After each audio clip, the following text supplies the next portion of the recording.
찬송가를 좀 바꿔서 부르겠습니다. 528장. 예.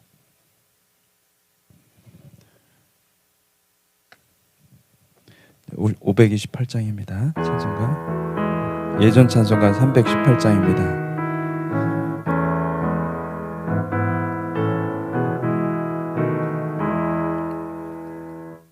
예수가 우리를 부르는 소리 금성 부드러워 문 앞에 나와서 사면을 보고 우리를 기다리네. 오라 오라 방황치 말고 오라. 죄 있는 자들아 이리로 오라. 주 예수 앞에 오라. 간절히 오라고 부르실 때에 우리는 지체하랴. 주님의 은혜를 왜 아니 받고 못 들은 채 하려나. 오라 오라 방황치 말고 오라. 죄 있는 자들아 이리로 오라. 주 예수 앞에 오라. 세월이 살같이 빠르게 지나 쾌락이 끝이 나고 사망의 그늘이 너와 내 앞에 울리며 가리우네. 오라 오라 방황치 말고 오라. 죄 있는 자들아 이리로 오라. 주 예수 앞에 오라. 우리를 위하여 예비해 두신 영원한 집이 있어. 죄 많은 세상을 떠나게 될 때 영접해 주시겠네. 오라 오라 방황치 말고 오라. 죄 있는 자들아 이리로 오라. 주 예수 앞에 오라. 아멘. 기도하겠습니다. 하나님 아버지 감사합니다. 주님 앞에 나아갑니다. 주님, 우리가 우리의 죄를 바라봅니다. 주님, 주님 앞에 엎드립니다. 주님, 우리를 용서하시고 우리를 새롭게 하시고 우리를 씻어 주시옵소서. 하나님, 인생이 얼마나 허망한지요. 빨리 지나고 빠른 화살같이 그렇게 빨리 지나가는데 우리는 깨닫지 못하고 우리는 돌아보지 못하고 우리는 하나님의 마음을 헤아리지 못합니다. 주님, 우리를 긍휼히 여겨주시고 아버지, 우리를 깨닫게 하시고 헤아리게 하시고 주님의 마음을 알게 하여 주시옵소서. 예수 그리스도 이름으로 기도했습니다. 아멘. 네, 오늘 말씀 열왕기상 22장 29절에서 40절까지 말씀 보겠습니다.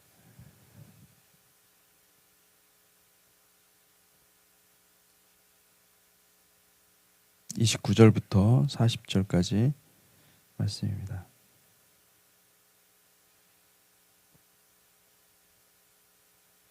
함께 찾으신 줄 알고 같이 교독하겠습니다. 이스라엘의 왕과 유다의 여호사밧 왕이 길르앗 라못으로 올라가니라. 이스라엘의 왕이 여호사밧에게 이르되 나는 변장하고 전쟁터로 들어가려 하노니 당신은 왕복을 입으소서 하고 이스라엘의 왕이 변장하고 전쟁터로 들어가니라. 아람 왕이 그의 병거의 지휘관 32명에게 명령하여 이르기를 너희는 작은 자나 큰 자와 더불어 싸우지 말고 오직 이스라엘 왕과 싸우라 한지라. 병거의 지휘관들이 여호사밧을 보고 그들이 이르되 이가 틀림없이 이스라엘의 왕이라 하고 돌이켜 그와 싸우려 한즉 여호사밧이 소리를 지르는지라. 병거의 지휘관들이 그가 이스라엘의 왕이 아님을 보고 쫓기를 그치고 돌이켰더라. 한 사람이 무심코 활을 당겨 이스라엘 왕의 갑옷 솔기를 마친지라. 왕이 그 병거 모는 자에게 이르되 내가 부상하였으니 내 손을 돌려 내가 전쟁터에서 나가게 하라 하였으나 이날에 전쟁이 맹렬하였으므로 왕이 병거 가운데에 붙들려 서서 아람 사람을 막다가 저녁에 이르러 죽었는데 상처에 피가 흘러 병거 바닥에 고였더라. 해가 질녘에 진중에서 외치는 소리가 있어 이르되 각기 성읍으로 또는 각기 본향으로 가라 하더라. 왕이 이미 죽음에 그의 시체를 베어 사마리아에 이르러 왕을 사마리아에 장사하니라. 그 병거를 사마리아 못에서 씻음에 개들이 그의 피를 핥았으니 여호와께서 하신 말씀과 같이 되었더라. 거기는 창기들이 목욕하는 곳이었더라.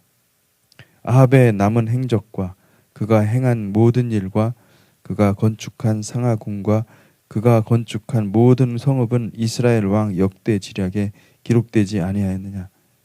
아합이 그의 조상들과 함께 잠에 그의 아들 아하시아가 대신하여 왕이 되니라. 아멘. 오늘 본문에서 마침내 그 아합 왕이 죽는 장면이 나옵니다. 아합 이야기는 굉장히 많은 비중을 차지하고 있습니다. 상당히 긴 이야기죠. 열왕기 상에서만 봐도 7장 정도를 할애하고 있습니다. 분열왕국 역사에서 아합이 차지하는 엄청난 비중을 보여주고 있습니다. 솔로몬의 그 성전 건축 이야기를 빼놓으면 사실상 열왕기 상하에서 가장 많은 부분을 차지한다고 볼 수가 있습니다. 하나님이 이 희대의 적대자 아합을 16장부터 22장까지 7장이나 되는 거대 분량을 할애해서 이야기하는 이유가 무엇일까요? 어떻게 보면 왕권을 가진 자로서 이스라엘 전체를 우상 숭배하는 국가로 만든 왕이거든요. 이스라엘 역사 가운데서 이스라엘 역사는 사실상 다윗으로부터 시작되는 건데 사울 왕도 있었지만은 이 다윗 근데 그 많은 왕들 가운데서 다윗 말고 정말 다윗은 사람들이 추앙하고 다윗은 정말 참 위대한 왕이다 이렇게 말을 하지만은 아합 왕은 가장 부끄러운 왕입니다. 아합 왕은 이스라엘을 완전히 우상숭배 국가로 만든 왕이거든요. 그 왕을 그런 하나님께서 왜 어떤 생각으로 이런 말하기도 부끄러운 그 과거를 이렇게 얘기할까? 세상적으로 볼 때는 굉장히 잘 나가는 왕이었어요. 최고의 왕. 사람들이 막 떠받들고 그런 왕이었죠. 근데 하나님이 보시기에는 너무너무 말하기도 부끄러운 그런 안타까운 인생을 살았던 것입니다. 열왕기서는 멜라킴, 이 왕들의 이야기입니다. 여러분, 이 왕들이 주님께서 완벽한 모습이 있어서 그 사람이 정말 흠이 없고 의롭고 그래서 왕을 세웠을까요? 그렇지 않죠. 사무엘 상하에서 우리는 다윗 왕조차도 얼마나 흠이 많은지를 보여주고 있습니다. 다윗의 삶을 붙든 것은 하나님이지 결코 그의 의라든지 그가 흠이 없기 때문이 아니라는 것을 잘 보여주고 있습니다. 마찬가지로 열왕기서도 동일한 관점으로 읽을 수 있습니다. 열왕기서가 수집되고 편찬된 때는 이스라엘 백성들이 나라를 아수르와 바벨론에게 완전히 빼앗기고 성전과 모든 이스라엘의 영광을 뿌리채 뽑혀서 기나긴 그 포로 생활을 통과한 후에, 그러니까 모세를 통해서 주신 신명기 28장의 그 긴 저주가 다 실현되는 것을 그들은 다 경험했어요. 눈과 귀로 다 목도하고 들은 후에, 그리고 이 글을 보고 있는 거예요. 이 사무엘 상하를 봤을 때 그들의 마음은 어땠을까요? 그들은 아마 창세기에 보면은 그 아담과 하와가 범죄한 그것을 그냥 무심코 봤을 거예요. 근데 그들이 인간의 죄성이 이렇게까지 타락하고 우리가 이렇게 타락해서 결국은 이런 어마무시한 이 저주를 받았구나. 이것을 깨달았을 때 그때는 다시 읽혀지는 거예요. 성경이. 아합의 모습은 이스라엘이었습니다. 이스라엘의 모습, 정확히 이스라엘의 모습이었고 그 백성들 한 사람 한 사람 모두가 다 아합의 죄에 동참했어요. 그걸 깨달았습니다. 그냥 이야기가 아닌 거예요. 하나님은 이 아합 이야기를 통해서 우리 안에 있는 죄성이 얼마나 무시무시한 것인지를 보여주기를 원하신 것입니다. 거룩하신 하나님 임재 아래에서 그 뺀질거리고 하나님을 거역하고 우상을 숭배했던 이 아합의 마음이 그들이 포로 생활을 겪고 보니 그게 그들의 마음이었어요. 하나님의 사람을 죽인 늙은 선지자가 누구였습니까? 바로 그들이었어요. 그들은 마음이 상할 대로 상했고 하나님의 의는 거룩한데 그들의 의는 정말 아무짝에 쓸데없는 걸레와 같았다라는 것을 깨달은 거예요. 여러분, 그들은 의에 줄이고 그들은 의에 목말랐습니다. 그들 자신 안에 의를 하나도 발견할 수 없기 때문에.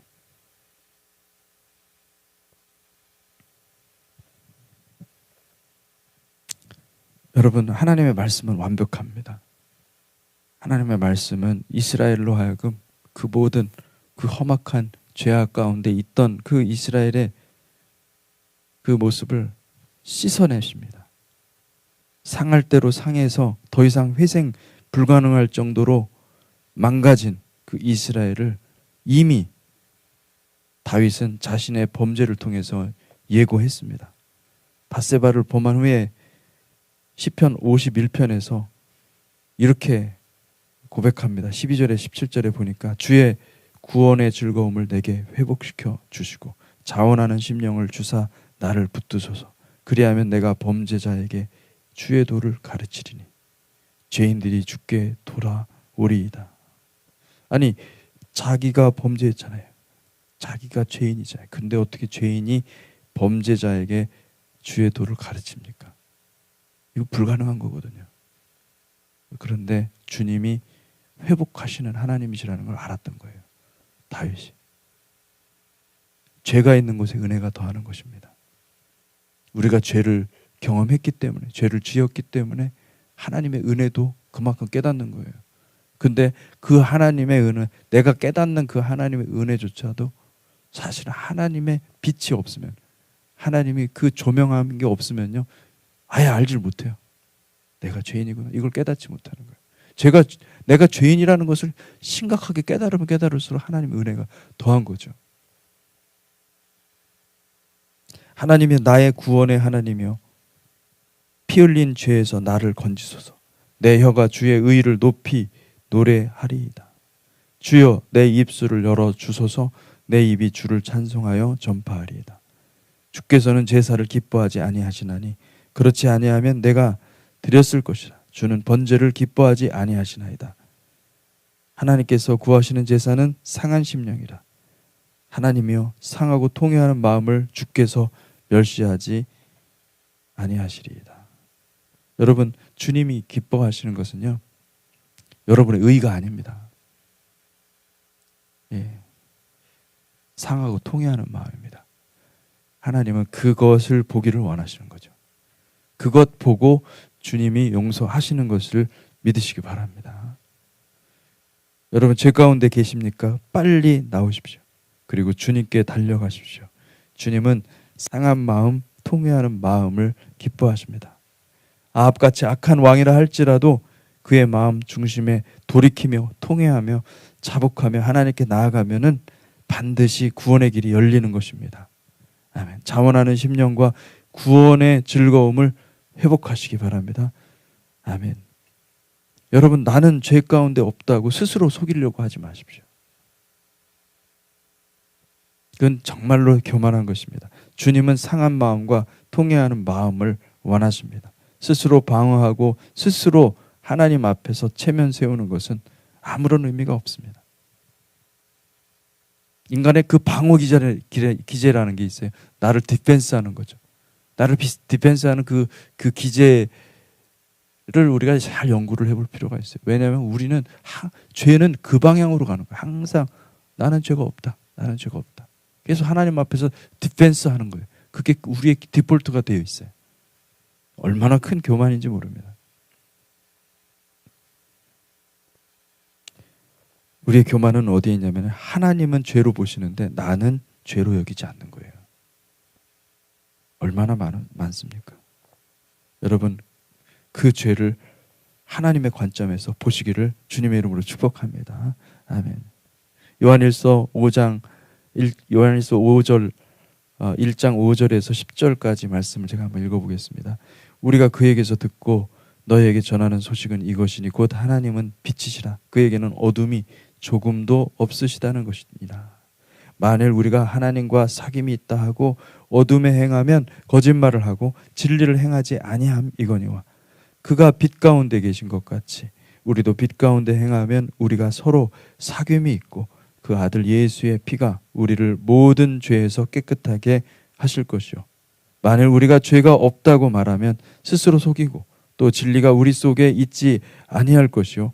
만일 우리가 우리 죄를 자백하면 그는 미쁘시고 의로우사 우리 죄를 사하시며 우리를 모든 불의에서 깨끗하게 하실 것이요. 만일 우리가 범죄하지 아니하였다 하면 하나님을 거짓말하는 이로 만드는 것이니 또한 그의 말씀이 우리 속에 있지 아니하니라.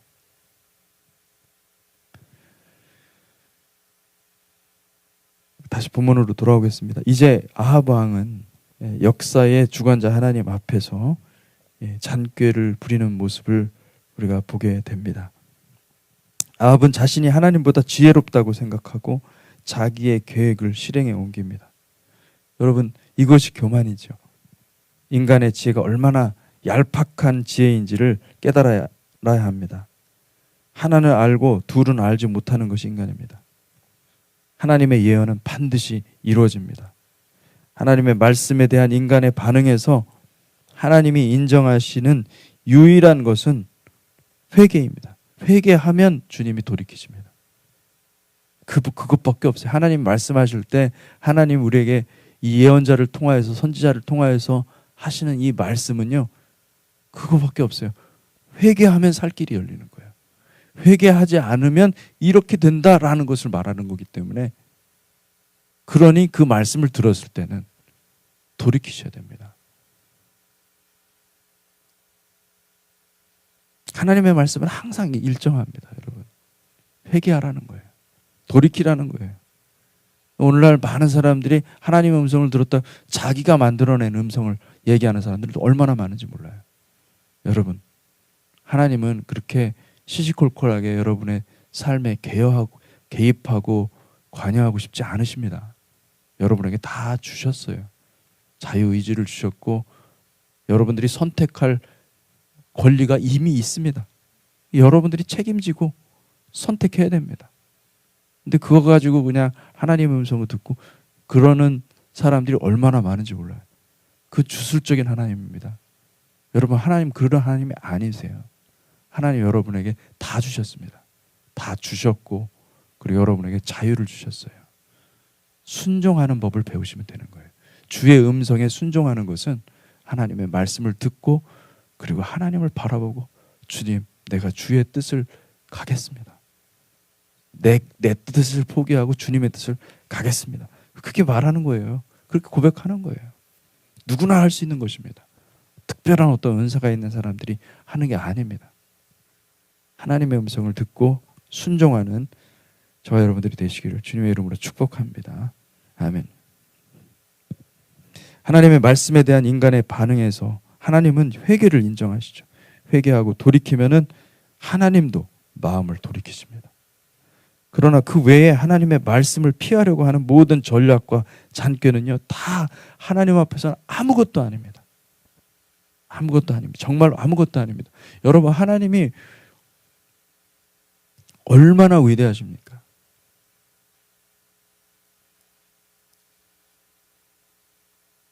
지구가 여러분 돌아가고 있잖아요. 그죠? 얼마나 빠른 속도로 달려가고 있는지 아십니까? 이 큰 땅덩어리가. 근데 그 지구의 자전축이 지금도 흔들리고 있어요.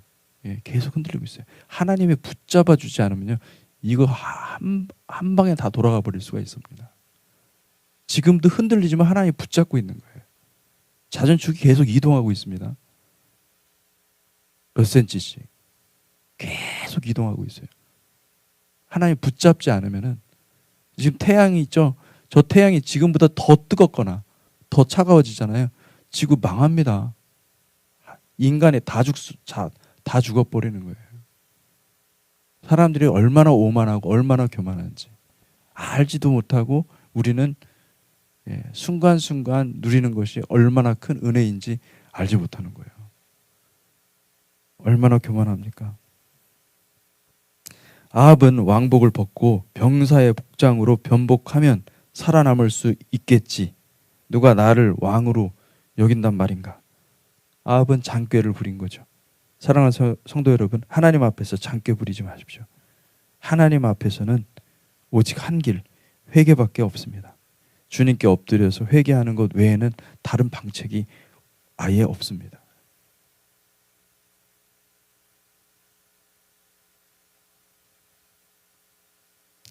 (34절에서 36절을) 한번 보겠습니다. 한 사람이 무심코 활을 당겨 이스라엘 왕의 갑옷 솔기를 마친지라. 왕이 그 병거 모는 자에게 이르되 내가 부상하였으니 내 손을 돌려 내가 전쟁터에서 나가게 하라 하였으나 이날의 전쟁이 맹렬하였으므로 왕이 병거 가운데 붙들려 서서 아람 사람을 막다가 저녁에 이르러 죽었는데 상처의 피가 흘러 병거 바닥에 고였더라. 해가 진녘에 진중에서 외치는 소리가 있어 이르되 각기 성읍으로 또는 각기 본향으로 가라 하더라. 아합이 왕복을 내려놓고 왕복을 벗고 이 평복을 갈아입어서 싸웁니다. 영광스럽게 죽지 않고 그냥 누가 무심코 던진 그 화살 거기에 맞아가지고 부상당해서 계속 피 흘리다가 죽은 거예요. 전쟁터에서 딱 빠져나오지 못하고. 참 비참하게 죽게 되는 것을 보게 됩니다. 여러분, 여기서 기억해야 될 단어가 있습니다. 무심코라는 말입니다. 무심코. 여러분, 우리는요, 무심코 내뱉은 말로 사람을 죽이기도 하고 살리기도 합니다. 나는 알지 못해요. 그런데 한 말이 그게 치명적인 거죠. 하나님의 역사 운행은요, 우연이라는 아무도 알지 못하는 그 은밀한 방식으로 옷 입고 들어오는 것입니다. 우리는 아무것도 알지 못하고 아무 열매도 낼 수 없습니다. 왜? 모든 것이 우연히 그렇게 되기 때문에 그래요. 무심코 활을 쏜 것이 아합 왕의 갑옷 솔기를 마칠지 누가 알겠어요? 그건 하나님만이 아신 거예요. 그 쏜 사람도 모르는 거예요. 쏜 사람도 저 사람이 아합 왕이다 알고 쏜 게 아닌 거예요. 그냥 쐈는데 그 화살이 정확하게 아합 왕으로 간 거죠. 공중 권세를 잡고 있는 자가 사탄이라고 하지 않습니까? 그렇죠. 그 왜 그런지 아십니까? 우리 죄가 지금 이 땅 가운데 존재한다는 거예요. 죄의 권세가 지금 아무도 알지 못하게 지금 역사하고 있다는 거예요. 그런데 사실은 그 이전에 이미 공중의 권세는 하나님의 것이었습니다. 사탄이 지금 잠깐 동안 우리를 교란하고 있고 우리를 혼란시켜 하고 우리를 미혹해 하고 있지만은 여러분, 공중의 권세는 하나님에게 있음을 믿으시기 바랍니다. 아멘. 사실은 요한계시록이 그걸 증명해 주는 거예요. 요한계시록의 모든 내용은요, 그걸 증명하는 거예요. 하나님에게 모든 권세가 있다라는 거. 아합은 전혀 예측하거나 예상하지 못한 그 하나님의 복병, 이 무심코를 만난 겁니다. 무심코 때문에 죽은 거예요. 무심코는 아무도 염두에 두지 않은, 아무도 의도하지 않은, 뜻하지 않은 그런 뜻입니다. 주님은 무심코의 권세를 가지신 분이십니다. 이게 어떤 권세냐면은, 여러분, 이 카드 놀이에서 조커 하나만 있으면은 입가에 무심코 올라갑니다. 입가가 무심코 올라가는 거예요. 왜? 그거 한 장면 한 판 끝낼 수 있어요. 예. 비장의 카드죠. 여러분, 이 무심코는요, 하나님의 복병입니다. 하나님이 자신의 품속에 숨겨둔 그 비장의 카드를 꺼내 들을 때 무서운 거예요. 이 무심코가 세상을 심판합니다. 하나님의 길은 사람이 예측할 수 없습니다. 그러니 요한계시록 보면서 자꾸 현재 일어나는 사건과 자꾸 연결 지어서 이렇게 될 것이다 이렇게 맞추려고 하지 마세요. 무심코 일어납니다. 아무도 모를 때 일어납니다. 그리고 뒤를 돌아보서 결과적으로 알게 되는 게 우리예요. 그리고 하나님이 이래서 이런 말씀을 하셨구나, 그제서야 알게 되는 거지. 이거를 뭐 지금 막 이런 일들이 일어나고 있으니까 헬리콥터가 보니까 메뚜기 비슷하다. 그렇구나. 저게 메뚜기다. 이렇게 생각하지 마세요. 머리에 뭐 꼬리에 머리가 달려. 이게 미사일이구나. 이렇게 생각하지 마세요. 이건 진짜 어리석은 생각입니다. 그거 생각해서 그것이 뭐 그렇게 해서 무엇을 하겠다는 거예요? 맞춰서 뭐 하겠다는 거예요?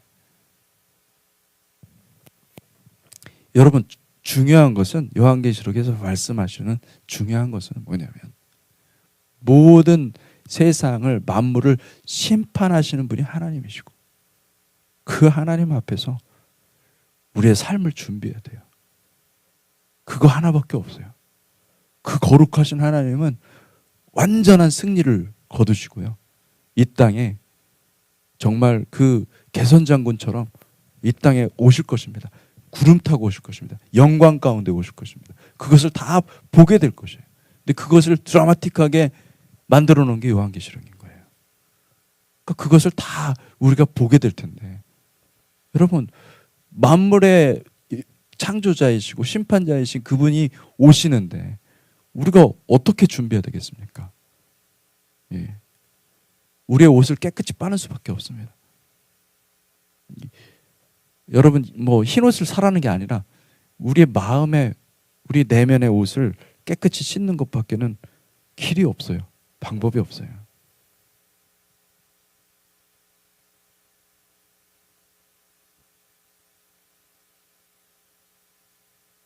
하나님의 길은 사람이 예측할 수 없습니다.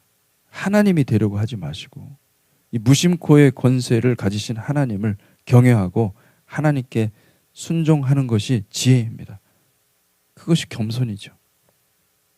하나님의 예정을 사람들이 이해를 잘 못하죠. 왜 이해를 못하는지 아십니까? 예정론은 굉장히 논쟁이 많잖아요. 그죠?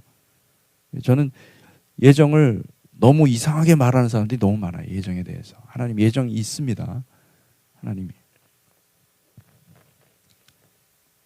왜 그러는가? 세상은요, 여러분, 세상은 그 누구의 뜻대로 움직여지지 않습니다. 심지어 여러분의 인생도 여러분이 뜻하는 대로 움직여집니까? 절대 그렇지 않죠. 아무도 세상을 움직여가는 사람은 없어요. 다 무심코, 다 우연히 다 되는 것입니다. 세상을 움직이시는 분은 하나님이세요. 세상을 심판하시는 분도 하나님이시고 그러면 누가 예정하십니까? 예정할 수 있는 사람은 아무도 없어요, 이 세상에. 예정할 수 있는 분은 오직 하나님밖에 없어요. 미리 정하시고 미리 그리스도를 다 정하셨어요. 그리스도를 통해서 구원 얻을 자도 다 정하셨어요. 근데 그 예정하신 그 뜻대로 하나님은 이 역사를 운행하시고, 그러니 그 하나님의 뜻이 있다고 한다면 우리는 그분의 뜻 앞에서 겸손한 사람이 되어야 됩니다. 그 예정을, 그래서 이 칼빈이 예정을 말할 때 두려워 떨었던 거예요. 하나님은 거룩하신 분이시구나. 그분 앞에서 아무도 자기 뜻을 고집할 수가 없는 거예요. 여러분, 예정 앞에서 겸손하시기를 주님 앞에 주님의 이름으로 축복합니다. 아멘. 전도서 1장 2절에서 11절에 보니까 전도자가 이르되 헛되고 헛되며 헛되고 헛되니 모든 것이 헛되도다. 해 아래에서 수고하는 모든 수고가 사람에게 무엇이 유익한가? 한 세대는 가고 한 세대는 오되 땅은 영원히 있도다. 해는 뜨고 해는 지되 그 떴던 곳으로 빨리 돌아가고 바람은 남으로 불다가 북으로 돌아가며 이리 돌며 저리 돌아 바람은 그 불던 곳으로 돌아가고 모든 강물은 다 바다로 흐르되 바다를 채우지 못하며 강물은 어느 곳으로 흐르든지 그리로 연하여 흐르느니라. 모든 만물이 피곤하다는 것을 사람이 말로 다 말할 수는 없나니 눈은 보아도 족함이 없고 귀는 들어도 가득 차지 아니하도다. 이미 있던 것이 후에 다시 있겠고 이미 한 일을 후에 다시 할지라. 해 아래는 새 것이 없나니 무엇을 가리켜 이르기를 보라 이것이 새 것이라 할 것이 있으랴. 우리가 있기 오래 전 세대들에게들에도 이미 있었느니라. 이전 세대들이 기억됨이 없으니 장래 세대도 그 후 세대들과 함께 기억됨이 없으리라. 아멘. 여러분, 참된 지혜는요, 나를 포기하는 것입니다. 목숨은 한순간입니다. 무심코는 치명적인 독화살입니다. 무심코 화살을 언제 받을는지 누가 알겠습니까? 무심코 화살의 권세를 가지신 주님 앞에 겸손하시기 바랍니다. 주님은 심중의 모든 생각을 달아보시는 분이십니다. 늘 무심코 화살을 명심하고 사시기를 주님의 이름으로 축복합니다. 기도하겠습니다. 하나님 아버지, 주님은 모든 권세를 가지신 분이십니다. 주님 앞에 겸손하게 하시고 우리의 마음을 살피시고 우리가 오늘도 우리의 마음 중심을 살피게 하시고 하나님 앞에서 더 깊이 주님께 가까이 가는 하루가 될 수 있도록 축복하여 주시옵소서. 예수 그리스도 이름으로 기도했습니다. 아멘.